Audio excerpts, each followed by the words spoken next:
Дали се забележале дека и покрај тоа што платата останува иста, а кај некој дури се зголемува, животот станува се поскап? Ова во пракса би значило дека, доколку вашата плата е иста како и минатата година, меѓутоа цените на поголем дел од производите се зголемиле, вие реално сте посиромашни. Не затоа што заработувате помалку, туку затоа што може да купите помалку. Да земеме една едноставна ситуација.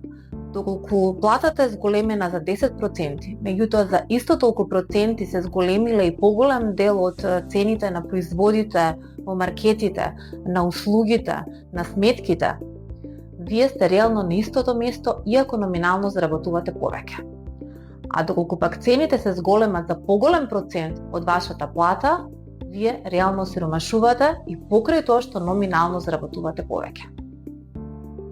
И затоа во економијата важи едно едноставно правило.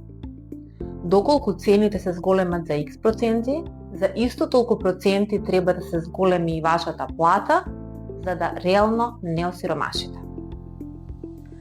Од тука, инфлацијата не е само процент на хартија. Таа директно влие врз секојдневниот живот, врз секојдневните одлуки и врз реалната вредност на нашите приходи.